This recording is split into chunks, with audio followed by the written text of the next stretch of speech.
This is the DTV Digest, the podcast that brings you news and reviews of films which didn't make it to the cinema. And now, here's your host, Mike Parkin. Hello everyone and welcome to the DTV Digest. I'm your host Mike Parkin, and joining me tonight are Stephen Lockridge. Hello. And Amanda Robertson. Hi. This week we have 7 films to look at. We're going to kick off with the latest film from Howard J. Ford called Bone Keeper. Then we have a two-hander called Drive Back and the highly anticipated Ghost Killer. Then we have Past Life and Scream Therapy. Surrender to It is an interesting one set in what's known as the Wild West of England. We'll get into that later. And we're going to wind up with The Cure. Our short shot this week is The Lost Fortune of Oliver Brody. And our DTV throwback is Hollow Man 2. So, without further ado, let's crack on.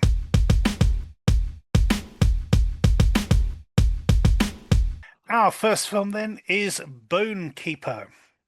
6 young friends investigate missing persons cases at a remote cave system, unaware they're being stalked by an ancient creature lurking in the depths.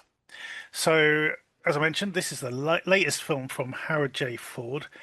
We've covered a couple of his films in the past, including, I can't remember what it's called now, the one where they're doing the rock climbing.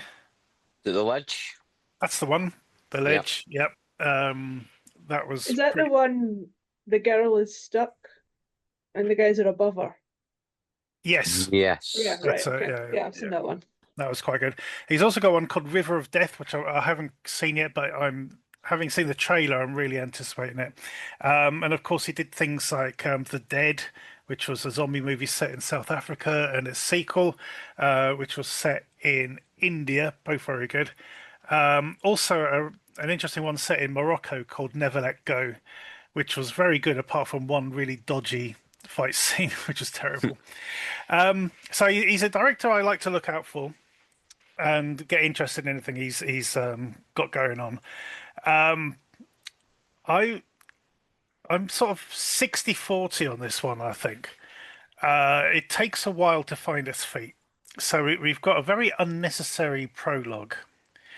And then we get the usual, exposition, sort of working out character dynamics between the group and all the rest of it, and what their motive is for going to this place. And it does take a while to get going. But once they actually meet up with Jonathan Rhys-Davies, who's the local expert on this creature, and they get into the caves, I think then we're off to the races. I think the creature design is great. The special effects in the cave are really, really well done. It's a film, when you get to that point, it's punching above its weight. But I think earlier scenes and some of the dialogue scenes do sort of drag it down a bit. So, Steve, what did you make of Bone Keeper? Yeah, I agree with that. I think I liked it maybe a little bit more than you. I wasn't expecting much. You look at the title, you see John Rhys-Davies, you think, okay, you got a bit of class there, but the rest pretty much unknown. And then it kicks off, and yeah, I thought the creature design was excellent. I really did like the creatures and stuff like that, and I thought the effects were done really well. I suppose the beginning does drag slightly, but didn't convey too much. The thing that got me a little bit was like there's 2 like prologues. Yeah, you've got the one millions of years and the one in the 70s, and then it kind of kicks in. You don't think you really need the 70s one. No. Well, I'd go the other way. I'd say you don't need the primitive one. Yeah. I mean, I think it's pretty obvious. I suppose. Yeah. Yeah. But no, I thought good, decent shots, good, real creature design. I mean, it's basically the descent crossed with aliens. You know, there's no getting around that, but it's enjoyable. Mm-hmm. You know, and then obviously it sets itself up for a sequel, Indeed. which But you never know. you never know. Yeah. Mm. So, Amanda, we covered the French film, The Deep Dark, last week, or that last episode, where you sort of like let slip that you're not particularly fond of confined, dark underground places. Oh no, I had the Mhm. idea of getting like a cave system. Oh no. So Yeah. how did you get on with this one? I really don't like cave systems, which probably helped because the effects not bad, kills were fun. I liked the way it used like the shadowy environments and things like that. Yep. I think my real issue was the characters. I didn't really connect with any of them. No. I don't think they were particularly likable. But no, not much different from you guys. I still had a lot of fun. I liked the bit in the pub, which was very American Werewolf in London. It is, Yeah. yes, absolutely. Yeah. Yeah. But yeah, it's a pretty good time. It is a good one. You know, kudos especially for going the monster route and not doing a guy in a suit kind of thing. Which you know, as you mentioned, the Descent. There was another one called The Cave with Cole Hauser and Daniel Day Kim and Hyper Parabo, which was really good production values. But I hated all the characters. All the characters are really horrible. So, but that's definitely worth seeing anyway. And the one we mentioned, the Deep Dark. I mean, that had a really good practical creature, Yeah, that but one did look really good. it was very static. You know, it was basically stood in place. You know, it could move its arms and everything, but they couldn't actually move the creature around. This thing is all over the place. You know, the tentacles and everything. I think it was absolutely great. There's one. You know, the first kill in the cave was pretty brutal when you see the face and you know the way the jaw's been pulled open and stuff. You know, I thought, you know, this is going to be interesting. You know, you're both right as far as the cast. You know, other than Jonathan Rhys-Davies, there's no one really stepping out. I will point out there's an actress called Sarah Alexander Marks in there who was in Blake Ridder's first film, which is called Help. So that was all right. Okay, that was interesting. But yeah, it'd be interesting to see if you know how this does and whether or not there's an appetite for a sequel. But I'd be surprised if there isn't. You know, based on that creature design alone. Yeah. I can see this getting picked up. I hope people do enjoy it. That's for sure. Okay, gang, how are we going to score it? Steve. I'll give it a 7. And Amanda. Yeah, I'm the same, a 7. Absolutely a 7. 3 7s from us for Bone Keeper. Go check it out.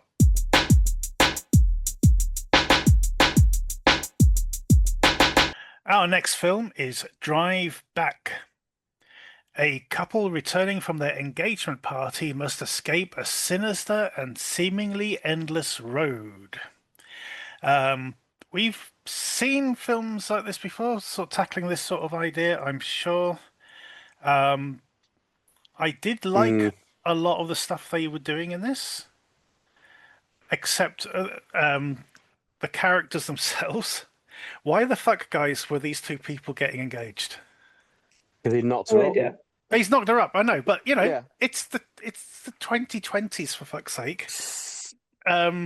You know, did they really need? You know, it's like, oh, I got you pregnant. Oh, I bet you better marry you then, because they are just so incompatible.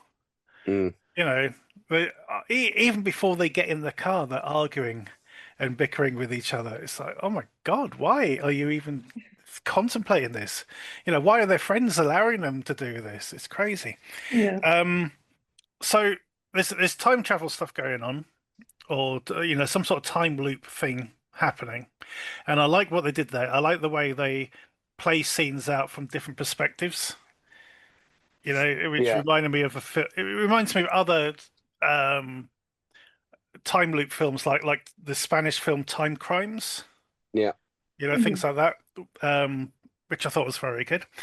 But my big question is, what's the motive for the people that are, without spoilers, for the people that are attacking them?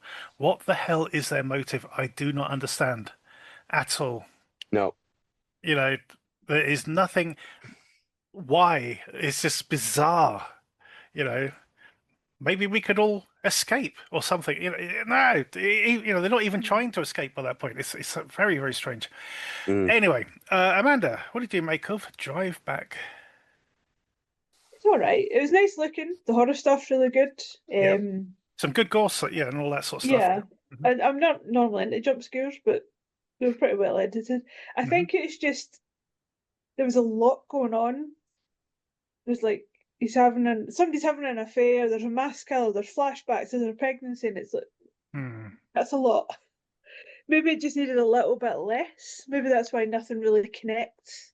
Or you're not really sure where the motive is. Like the mass killer. I don't know why the mass killer was there. Yeah, exactly. Yeah, it's why? Maybe Yeah, something a bit simpler might have worked a bit better. Yeah, I'm wondering now if the motive is the fact, does he find out that the baby's not his or something? Yeah. So I don't know. Anyway, it's very strange.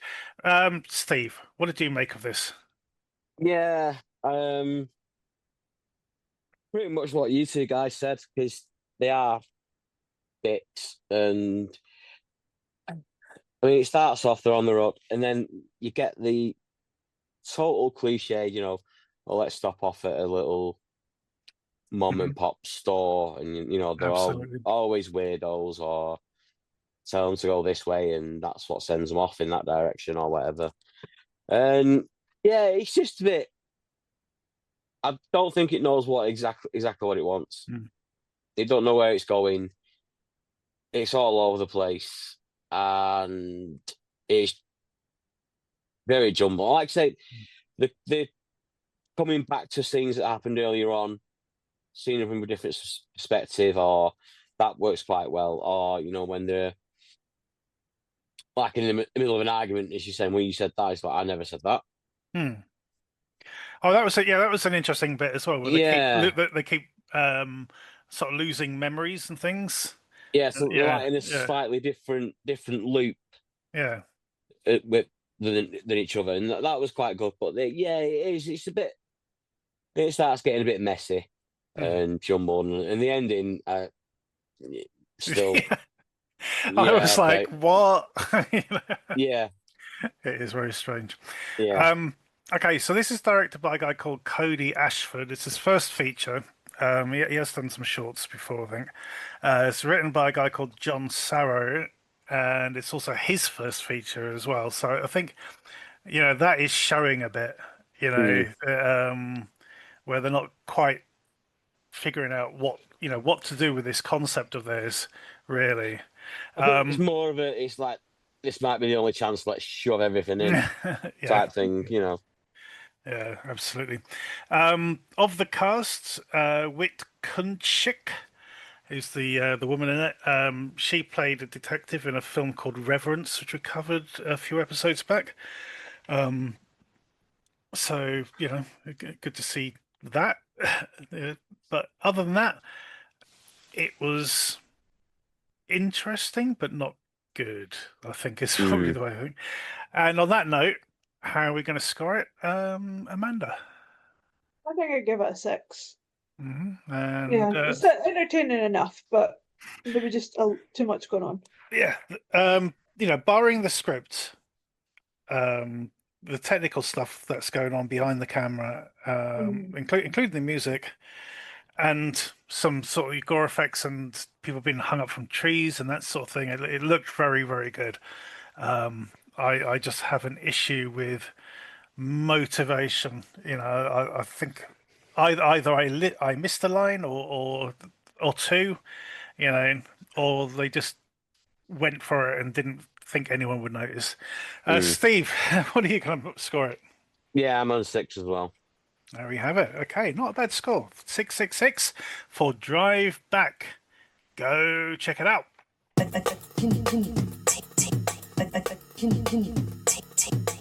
Our next film is Ghost Killer. After being possessed by the ghost of a vengeful hitman called Kudo, college student Fumika Matsuoka agrees to help him finish his quest for vengeance from beyond the grave.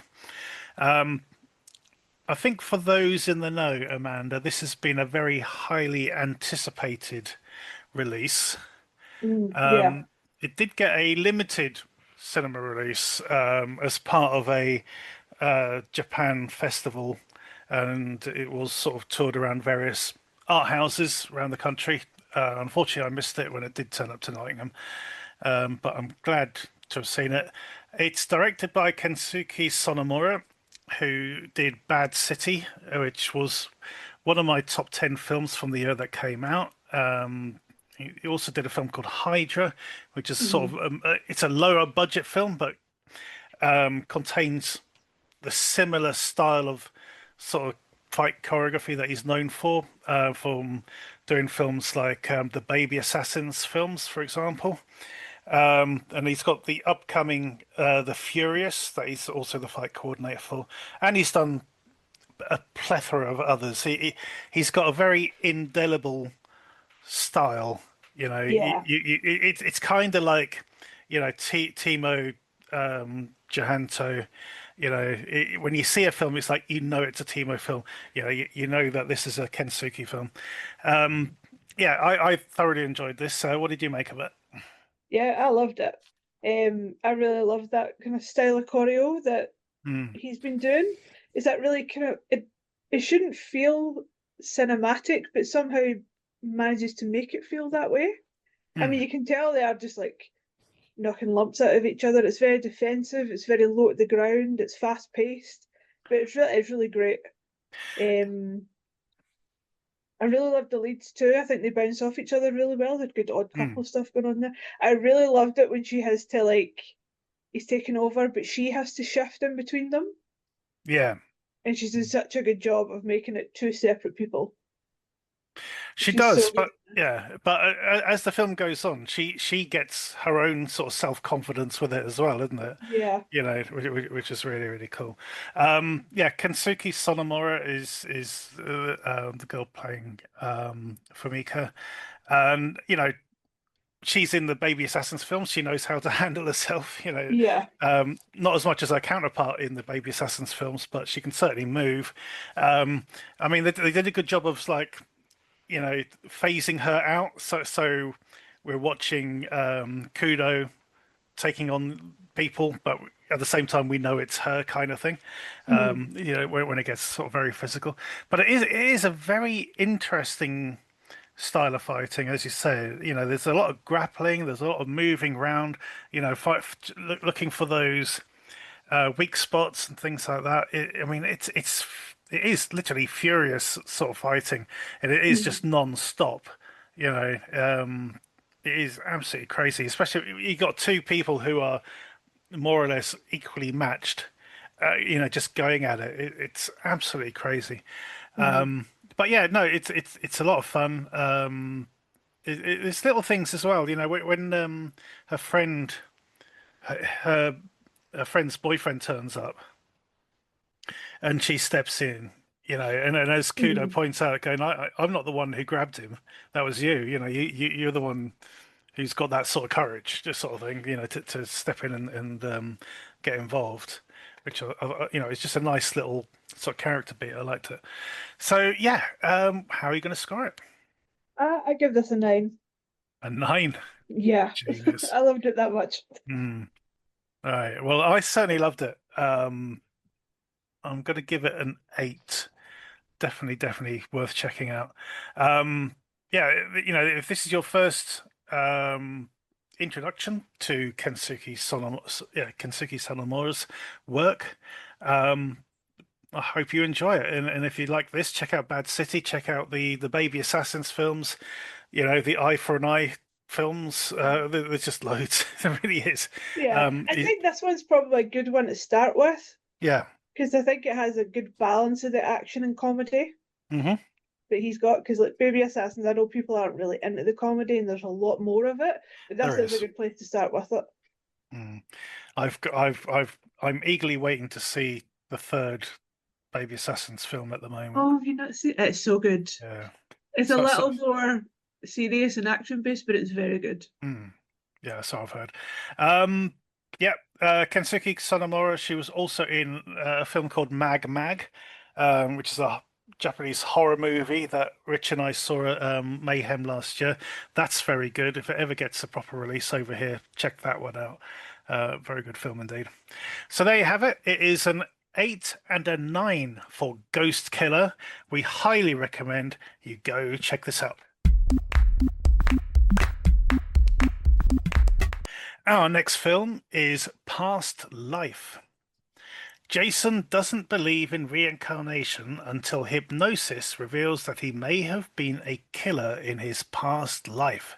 He partners with hypnotist Bevan to explore secrets locked in his mind and to try to solve a mystery from before he was born. I'm going to throw this straight over to Steve. What did you make of this one? Should have been made in the early 90s, to be fair.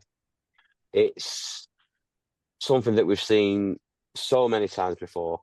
Mm-hmm.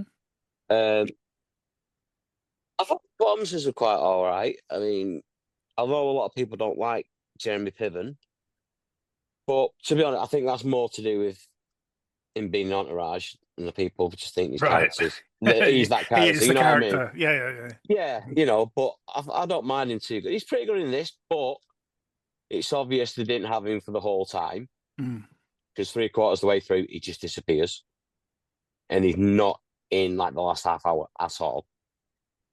Even though it's basically kind of a two-hander between him and the main guy.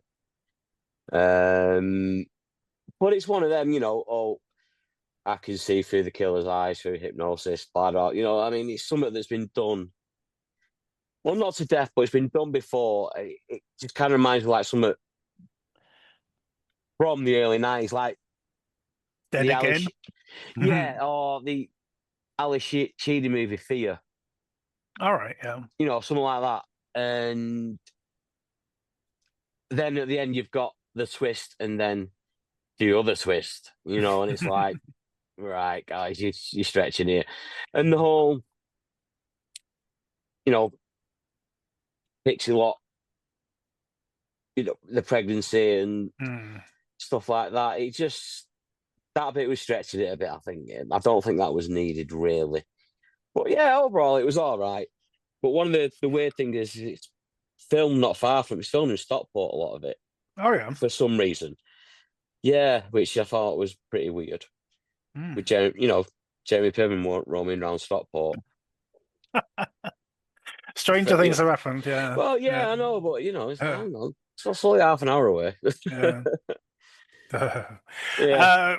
Amanda, what did you make of Past Life? I quite liked that first person thing going on. It had a quite Giallo vibe to it. Like, well, the colour and he's got those gloves on. The horror's really good too. It doesn't like shy away from the blood and gore and stuff like that.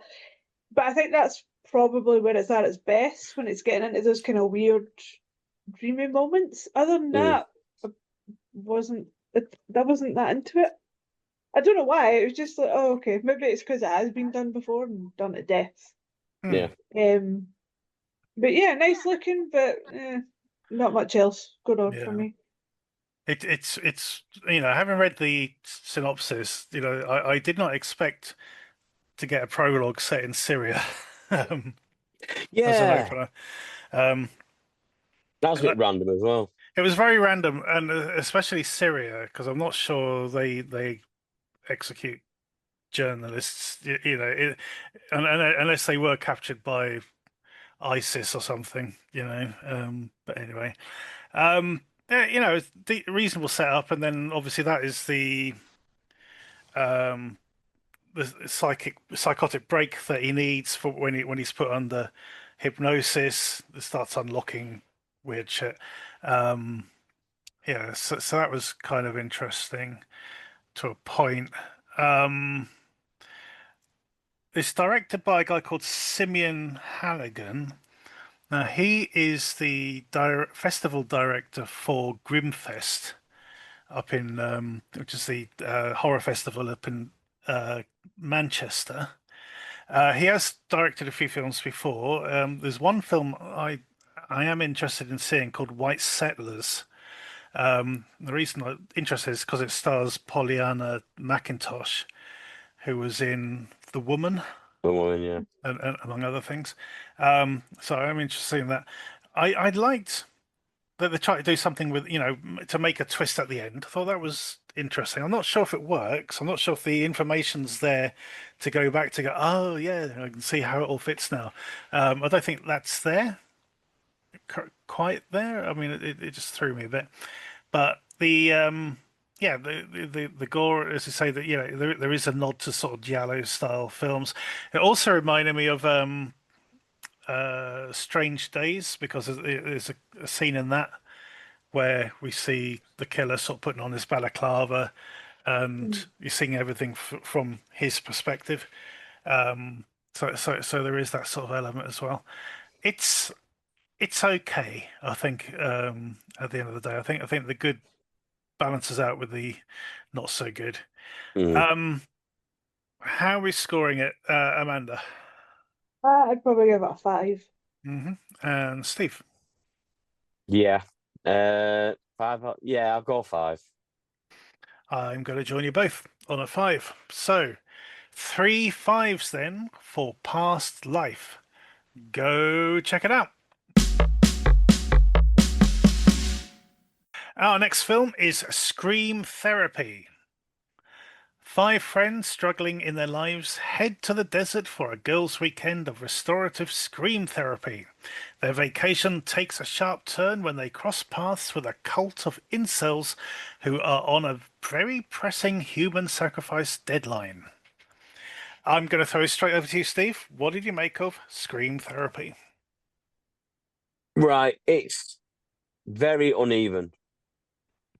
It's one of them that's trying to be a horror comedy, really. Yeah, they But forgot the horror bit, really, didn't they? I think Yeah. they kind of forgot the comedy as well, to be fair. Um, didn't float my boat at all, this. It's just very light. I mean, the only decent character really is one of the two incels when Mm-hmm. he becomes a demon. Mm-hmm. That he's got some good one-liners and stuff after that. But it's just a bit empty and a bit flat, really. It didn't grab me at all. It they cock up this supposed ritual by kind of escaping, and then they've got to find another 5 or 6 people to kill for Dawn to break the curse or something. And that could have been interesting, but it don't even delve into that really. It's just stuck at the house, and that's it. And you've got a leader phoning them up, and it's just a bit messy, and didn't really land with me at all. Once again, we're at opposite ends of the spectrum with this one, matey. Yeah. Okay. I thoroughly enjoyed this. I absolutely loved it. I didn't know what to expect going into it at all. But I really liked the dialogue. I thought the dialogue was sharp. I thought the actresses, their timing was great. There's a whole bit at the beginning when one of them's working behind a bar, and they keep asking her people keep coming up and saying, "What happened to your hand?" And she go, "Oh, tell me later." All that sort of stuff. There's all the references to Nicolas Cage, which I thought were great. That bit was quite funny, but that's what I mean. That when he becomes the demon, Yeah, that's when he gets his decent lines. all that sort of stuff. No, I just sometimes I think there is a bit when it does get a bit too shrill. And these sort of characters can rub you up the wrong way. It's like when you're the designated driver and everyone else is pissed. and everyone else is pissed, and Yeah. they are just so annoying. You know what I mean? But I didn't quite get that with this one. I was actually, going along with it. I thought it was great. even when they're sort of getting high on acid and all this sort of stuff. I thought that was I just really really enjoyed it. I thought the dialogue was really good. Yeah, you're right. I mean, that it's not a horror comedy. It's a comedy with a few horror trappings around the edges. It's like someone sort of very half-heartedly put a bit of tinsel up at Christmas time, kind of thing. But no, the story is about the women. And these two incels, who I thought were quite funny. When they're sort of learning all the facts about the cults and everything, I thought it was just great. It was very, very well done. Yeah, thoroughly enjoyed this one. What are you going to score it, Steve? I'll give it I'll give it I'll give it 6. I'll be nice. A 6. Yeah. No, okay. I'm giving this one a 7. Yeah, there are a few little moments which sort of like stop it from getting a full 8, but yeah, it's a very solid, very entertaining 7. I highly recommend it. Mileage may vary, as Steve has pointed out, depending on your mood. But yeah, I really, really like this one. So you have it, a 6 and a 7 for Scream Therapy. Go check it out. Our next film is Surrender to It. Chaos ensues when a grieving father reunites with his old actor friends on a mysterious weekend in the UK's Wild West. Steve, where the hell is the UK's Wild West? It looks like the Lake District, but It does, yeah. Yeah, for anyone who's sort of scoffing at the idea that England has a Wild West, well, we got the Peak District, we got the Lake District. I think we got the Black Country as well. Yeah, that sort of area. So yeah, there is plenty of wilderness out there for sure. This loses points straight away, Steve, for me because it's shite. I wouldn't go that far. Okay. Sorry. No. The main character in this, okay, he's a grieving father. Is they've lost their child. They're moving out of their house in a week's time.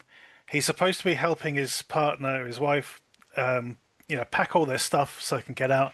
And he's gone, no, actually, I'm pissing off into the middle of nowhere with my old friends for a weekend retreat thingy. And there's a subplot in this film involving his wife and her ex-boyfriend. And I'm thinking, yeah, well, good, kind of, because you deserve whatever is going to happen out of this. There are some scenes I like, some scenes I didn't, I must admit. But the way it sort of ends up at the end had me sort of liking it more than I should. Kind of. Oh, no. You know what I mean? No, I don't. I really don't. What do you make of it? It's pointless. The whole film is pointless. Right? It's like they've got every single cliche they can think of and try to sling it in just to pad it out. Grieving father, going away, shabby little pricks trying to give them grief while they're away. Middle class actors coming together. One who's been successful in America who's brought his handler with him. One who turns up late and they're trying to find his dad's treasure or something. Again, another like American Werewolf scene in the pub. And then you find out what the crack is at the end. Yeah, that was all stupid. Yeah, and it's like, where they wake up from a dream and the whole film's fucking pointless. I honestly was fuming. They did nothing. I just don't see the point in it at all. Yeah, I think you're right. This is the second film we've seen this week where sort of all the characters end up getting spaced out on drugs. Yeah. I think I'd rather spend the time with the girls in scream therapy than Oh, without this a doubt. bunch of idiots. Um, you know those films that Adam Sandler makes for Netflix? You know what? I have never watched a single one. Right. So hang on, I'm just bear with me while I Google. I'll tell you what, I've seen Grown Ups, or one of the Grown Yeah, Ups. that's what this film is. Yeah. It's grown-ups on a shoestring budget is basically what it is. You Yeah. know, it's a bunch of people trying to recapture their youth, recapture what they did before, kind of thing. Um, you know, trying to make sense of their lives, all that sort of stuff. It's it's grown-ups on a budget is what it basically is. Yeah, and it's funny reading the reviews on IMDb for it because it's getting like sevens and eights and all this sort of stuff. Yeah. Clearly friends of the cast and crew, I guess. Oh, But clearly they're all on drugs. but yeah, I don't know. I did kind of like one of the things that happened at the end, at least. So there's that going for it. But yeah, overall, what are you going to score it? I'll give it a 4. I believe. No, I'm gonna go one higher. 5. I'm gonna go a 5 All right. because you know, I think I wrote down somewhere, you know, it has a decent, you know, I enjoyed the ending, but the ending doesn't justify the means or something, you know. So no, okay, there you go. It's a 4 and a 5 for was it Surrender to It? Surrender to it. Yeah. Surrender to It. Surrender to it. And is it the drugs? Possibly. Yeah. No, exactly. Even the title don't make Uh, sense. there you go. A 4 out of 5. Go check it out.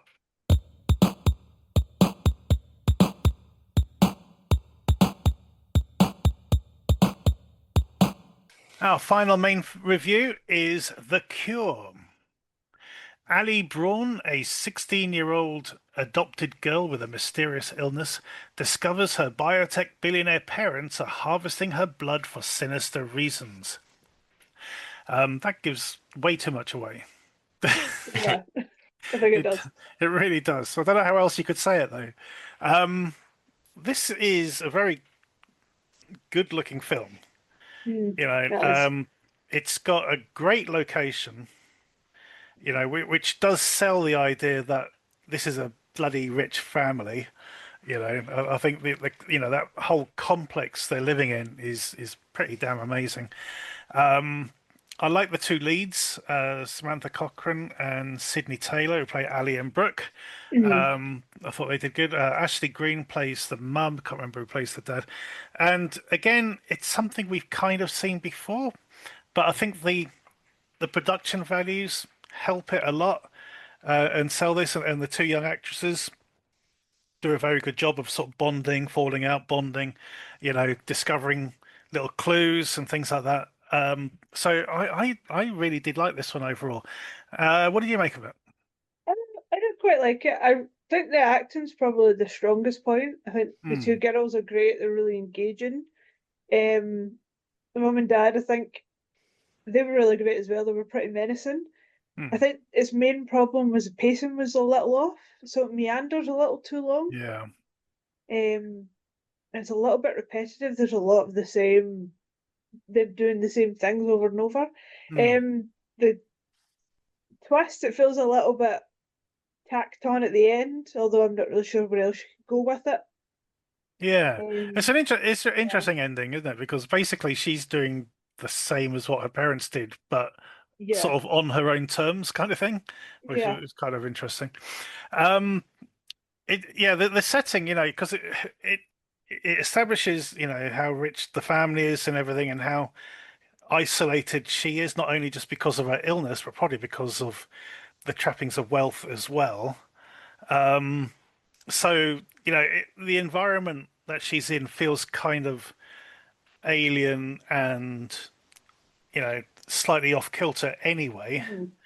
You know, and it's then when Well, when rabid granny turns up, basically, that's sort of, there's like, oh, okay, there's definitely some weird shit going on. I think she does have a dream sequence before that, where she dreams of like a plastic tube being wrapped around her neck and things like this, little flashes.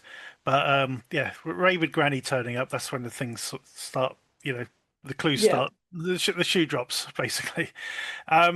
Yeah, no, I thought this looked great. I always love little things like that when, people, like when people are watching old videotapes and then see something they hadn't spotted before, Yeah. or hiding in plain view, that sort of thing. Yeah, it's all, yeah, meat and potatoes for me. Loved it.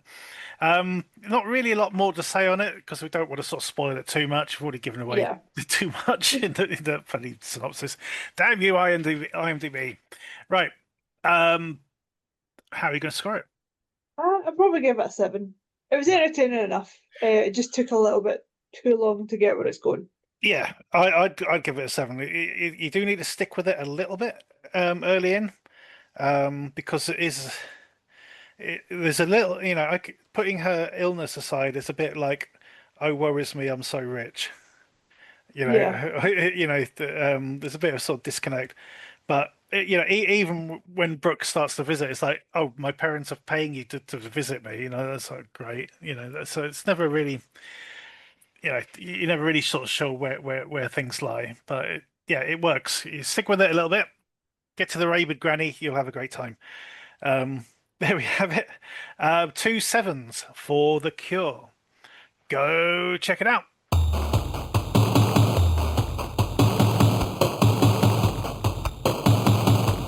Our short shot this week is The Lost Fortune of Oliver Brody. After striking gold in the wild frontier, a lone prospector's dreams of bringing riches home to his family are threatened by a mysterious intruder. This is an enjoyable short overall. Well, not much happens in it really, but it has 2 very good moments. The first is right at the beginning when we get this sort of jump scare, which is done really well, where you see the guy, standing on the other side of the stream, and as the guy bends over, he disappears, and then when he stands up again, he's right there in his face. I thought that editing was really, really good. The other bit is when he goes into the cave, and they do a brilliant job of illuminating his eyes as he goes in. So he he already looks sort of like a specter, sort of like, a zombified sort of creature with these sort of glowing eyes. I thought that moment as well was really, really good. Okay, Amanda, what did you make of this one? I really liked it. The production value was, I mean, it's rivaling some Hollywood films. It looked so good. It's really tense and it's really well paced. It flew in. I didn't realize it was 12 minutes long. It felt like 5 minutes. But it was a really good mix of horror and western. It's almost like it started a western and kind of fell into a horror. But I really enjoyed it. It's interesting because horror westerns is a very niche sort of genre. There aren't many sort of films which you sort of class as definitely a horror film and a western. But yeah, I totally agree. This is a film of 2 halves, Steve, isn't it? It's like the first half is the story of Ollie, and then we get somebody. We have this sort of first person perspective. Yeah. As somebody's exploring the cave. I thought that was very well done as well. Well, it threw me a bit, that bit, because I thought they cocked up and left a timestamp on it or something. Yeah. No, because it just switches like that, and I'm like, well, what's going on here? But I thought, like you said, the first half where it goes to the cave, I thought it looked beautiful. It's really well shot, looks great, and like I say, it's got a couple of decent jump scares there as well. But like you said, there isn't much going on. It's all atmosphere in it, basically. Yeah, it's a vibe. It's a vibe film, basically. Yeah, but it looks lovely, and Perspective. Sorry, production values. I mean, what they do with the cave itself. So we see Oliver, stashing his gold, and he's got his all the other bits, and then we jump forward into the future, and we get the other guy going in, and it's the same cave, it's the same stuff, but it's all encased in cobwebs and dust and everything. They did a really good job of sort of juxtaposing between the two different states. I thought that was another really good element to this one. It's directed by a guy called Kent Lamb with 2 M's. I'm just having a quick look at his IMDb page. Directed 13 shorts by the looks of it. Yeah. Oh no, sorry, I don't know. Been an editor on some features as well. But mostly shorts or TV shows. But yeah, definitely got he's heading in the right direction with this one, definitely. And as I said, the genre of horror western is definitely underpopulated and needs more good stuff like this. Okay, we do not score the shorts, but we do recommend you go check them out, and you'll find a link to this in the footnotes below. Go check it out.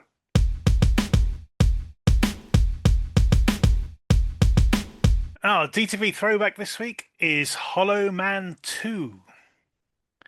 A Seattle detective and a biologist are on the run from a dangerous, invisible assassin gone rogue. So this is the first of 2 DTV sequels, I believe. I think there's one after I think this. there was, yeah. Yeah. This is directed by Claudio Farr, who we've covered before. He did it just before he made this one. He made a film called Coronado, which was another DTV throwback that we covered. He's also directed 2 of the Sniper films, which has just had its 12th installment released. Yeah, and the quality of the series, the DTV series, it hasn't dropped at all. They're still churning them out, but still really, really worth seeing. I'm really looking forward to seeing the latest one. He also directed one of my sort of guilty pleasures called Northmen, a Viking Saga, in 2014. That was really, really good as well. I've got that on DVD somewhere. And this, I only saw Hollow Man last year for the first time.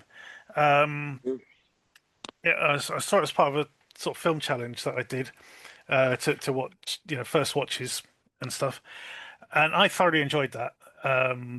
Kevin Bacon was such a bastard in it. It was really, really good. Then you had Elizabeth Shue and Josh Brolin. Very, very good film, and I thought this was very good as well. It hits the ground running basically with this set piece in a swanky soiree kind of thing, as he this very sleazy doctor gets accosted by our invisible anti-hero. This worked really, really well for me. The effects are really good. The way people are sort of pulled out the way or pushed over and all that sort of stuff, I thought worked really, really well. The story itself is by the numbers DTV stuff, but it all works. The production values are good. The cast is good. We get a little bit of Christian Slater. I had a good time with this overall. Steve, what do you make of it? It's all right, actually. I enjoyed it more than I thought I would. The first one's decent, but it's a little bit rapey in it. You know what I mean? It's Yeah. And this one doesn't go into that. You think it might do at one point? Yeah, at the beginning with the teenagers. Couple, yeah. I'm thinking, oh, not again. But then it doesn't. So that I was glad of. I mean, the effects are pretty decent for what they've done. What they've obviously, it's a lot of the less budget and stuff like that, but the like when it's stabbed to something and you can see like the veins or the arteries or whatever, it looks decent. It just takes. I thought it took a little bit to get going and explain what's actually happening. It takes about half an hour before you find out what the crack is. Mm-hmm. And and obviously Christian Slater's going to get the top billing, but he must have done like what 2 minutes. Yeah. Yeah, if that. He glitched in one scene, and then his voiceover. Yeah. No, I think it works well. A couple of surprising little moments I thought as well. There's a surprising sort of death early on, but there you go. Amanda, what did you make of this one? It's all right. I was entertained, but I wasn't really fussed on the first one. I liked the idea of them shifting like the Invisible Man story in a more kind of exploitation area, but they probably pushed it a wee bit too far into that. So I didn't mind them actually just dropping it for a more straightforward sequel, but I had a good time. Sometimes the characters, when they were reacting to like invisible stuff going on, it was a bit kind of Star Trek-y. Right. The Enterprise has been torpedoed and we all have to pretend we're falling over, but it looked alright for something that's probably got a fraction of the budget of the first one. Yeah, absolutely. I will just say there was only one DTV sequel to this, so they didn't do a number 3 apparently. Oh, right. So surprising. Yeah, but there you go. Okay, if Rich was here, I'm sure he'd give us a lot more detail, but we'll wrap it up there. We don't score the throwbacks, but again, we do we do recommend you go and check them out. So available on Netflix. Yeah, I was just about to say, Netflix has acquired a whole bunch of DTV movies recently. So they picked up some of the early Sniper movies, Sniper 2, with which is definitely worth seeing. And then we got the Marksman with Wesley Snipes, and all 3 of the Art of War films, which also star Wesley Snipes. There's probably a few other little bits and pieces as well, but it's nice to sort of finally get some DTV stuff like that rather than sort of the usual algorithmic products that they just keep churning out, like bloody War Machine and was it Mike and Nick and Nora or whatever, Alice on Hulu. Anyway. But this is pretty decent. Go check out some of the other ones as well. And that is the end of this week's show. So thanks, guys, for covering these. I thought most of them have redeeming features. A couple of the standout ones like Bone Keeper and Ghost Killer and Scream Therapy for me. Don't forget to check us out on Facebook and X and Blue Sky at the DTV Digest. Also check out the Short Shots. We dropped a new episode recently, and me and Rich are looking to do another one very soon. Other than that, thank you for listening. Tune in next time.